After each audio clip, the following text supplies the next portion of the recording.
Hey guys, what's up? Welcome back to the mushroom dungeon. I am masked up, gloved up, and we have the flow hood running. And I'm ready to get another container grow going here. I've been doing a lot of bag grows, wanted to do another container grow. We're going to revisit the produce clamshell idea from a few videos ago, except instead of doing aspen shavings, I'm going to try hardwood fuel pellets this time and see how our yields turn out with that. And I'm also going to try to grow right in one of these food storage containers. This is just a basic PP5 food storage container. Got those at the dollar store, I think. The 3 containers in the back actually have my hardwood fuel pellets in them right now. And everything's been pasteurized. I did the pasteurization in the PP5 containers in the back because the produce clamshells are actually pretty thin and they're also polyethylene.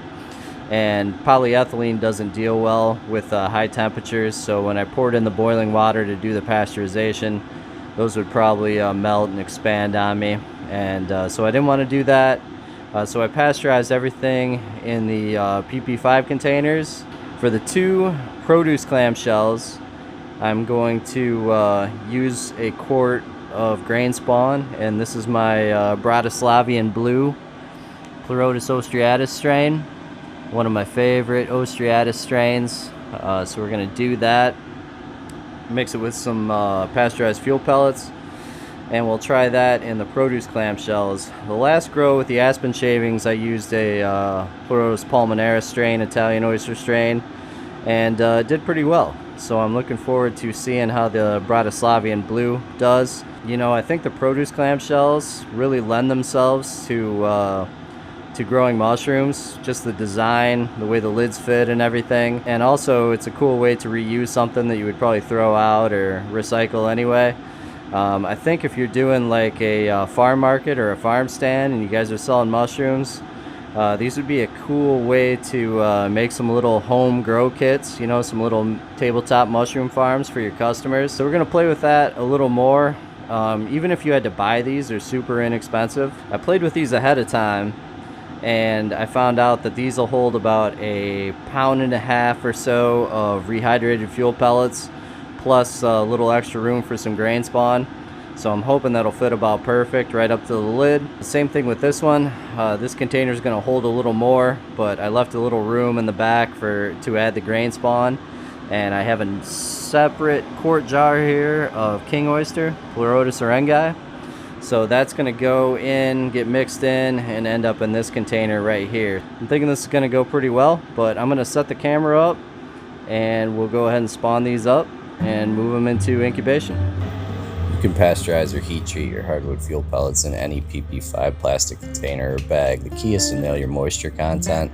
The magic number is 1.375, so take the dry weight of your hardwood fuel pellets, multiply it by 1.375, and add that amount of boiling water to your fuel pellets.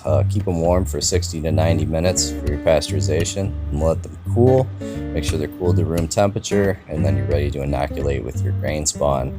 I will link my hardwood fuel pellet in-bag pasteurization video in the description of this video if you want to check that out in more detail.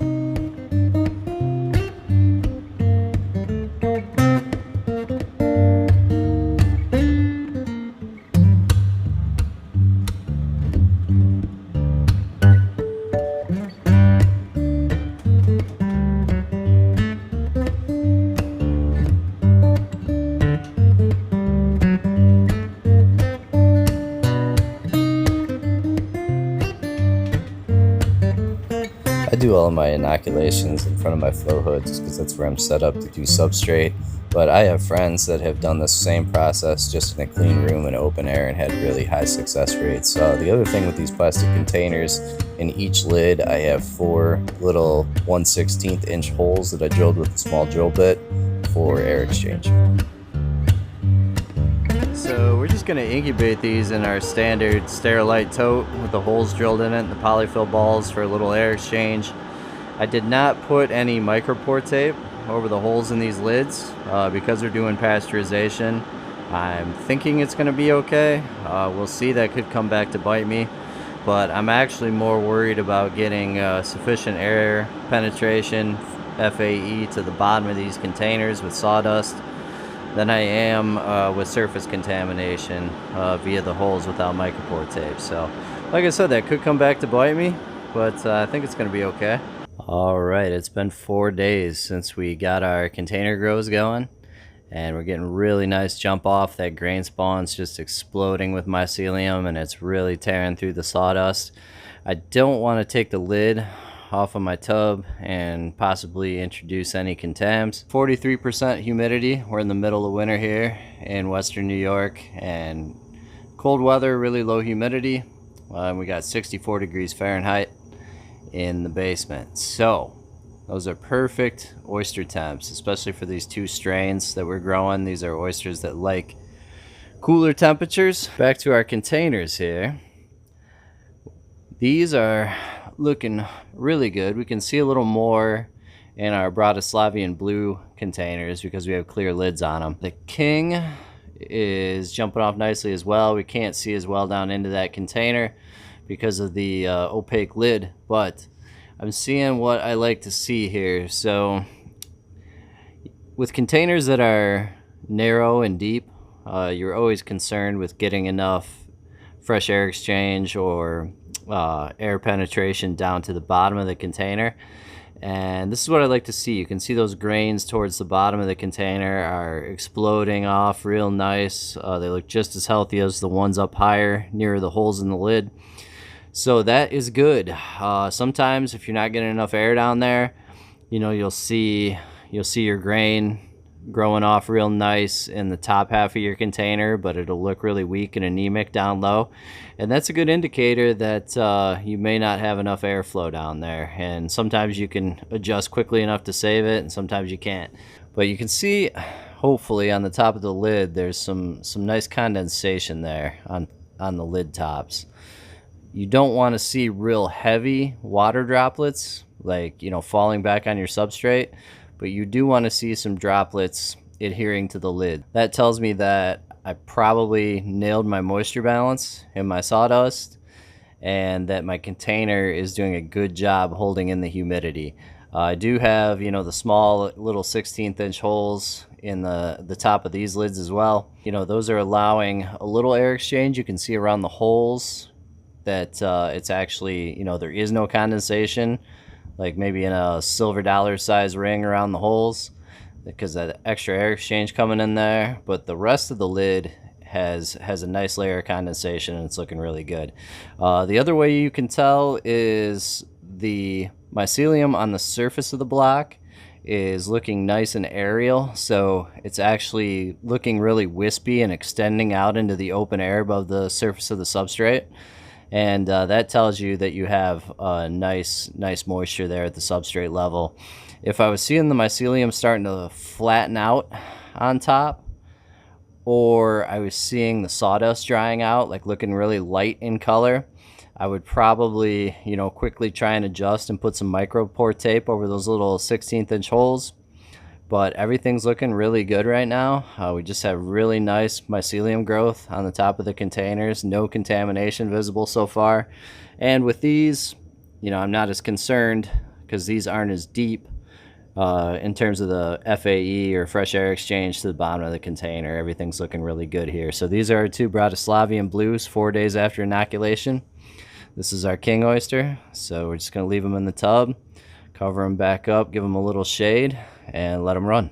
Update time on our tabletop farm / container grow, and you can see there's been quite a change in the last week or so since I made that last video update.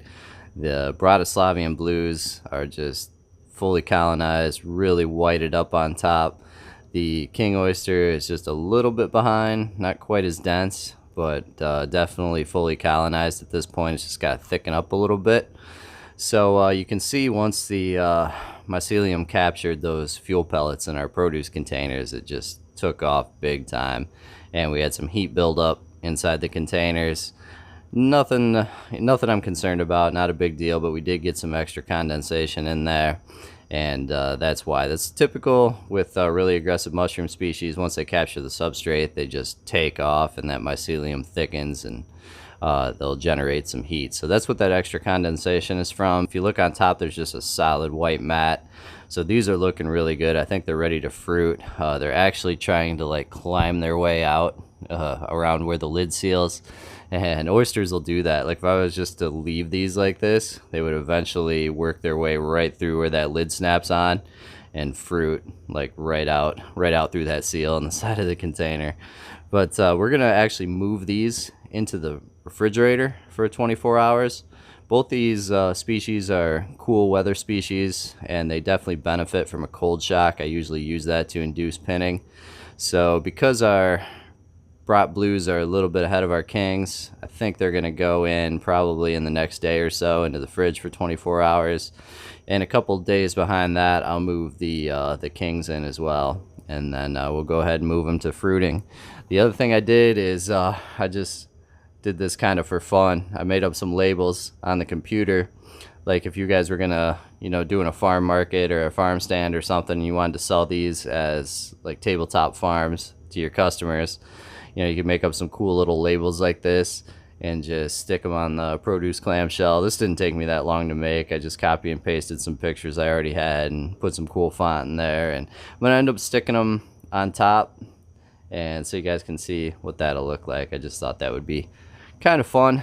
But yeah, these are gonna go into the fridge, and hopefully we'll have pins shortly after that. Just finished up the cold shock on our 3 blocks, our container grows, and pulled them out of the fridge. Again, I did a 24-hour cold shock in the refrigerator, and what I did is I just took some cloth medical tape and put that over the holes in the lids before I put them into the refrigerator, knowing that the refrigerator is a high airflow environment and I could potentially get some drying or just a lot of airflow through those holes.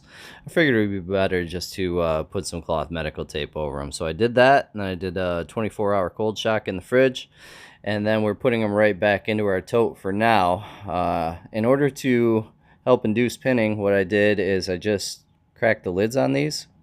So I just took the lids off, and instead of snapping them back in place, I'm just loosely placing them on top.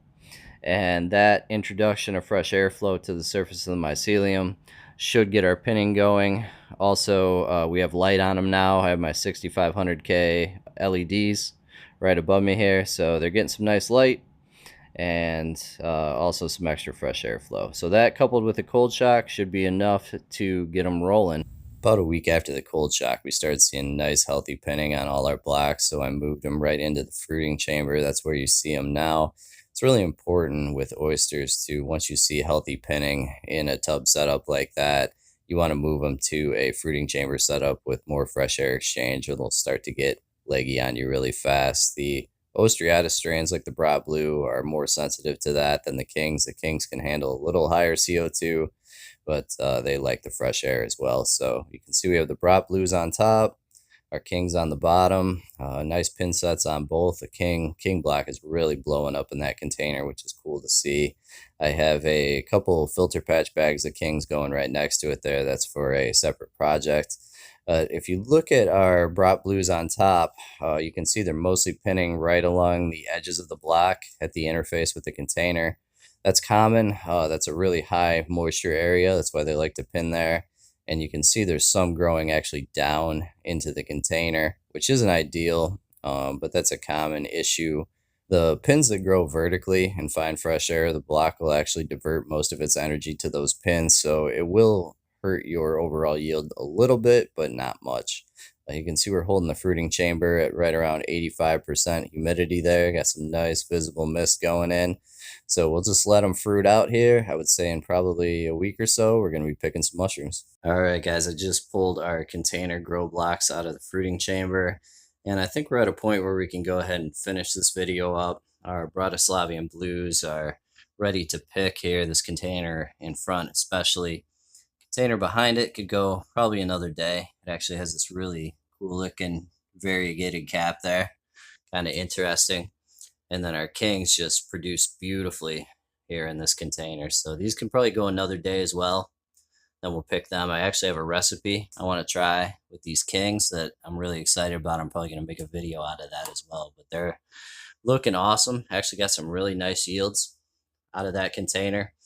The oyster mushrooms in general, you want to pick them right at about this stage right here, before that cap margin flattens out, elevates to plane, because that's when they really start dumping spores. And ideally you want to get them before they start doing that. So these are definitely ready to pick here. So long story short, you can grow mushrooms in about any container, especially oyster mushrooms. But these plastic containers work really well. Both these strains are readily available, guys. This Bratislavian Blue is available at Mycelium Emporium, and the King Oyster is from Gary at Fresh Fungi on Etsy / Fresh from the Farm Fungi. So pick them up, give them a try, support those guys. And as always, hit me up in comments, let me know what you think, and I will catch you next video.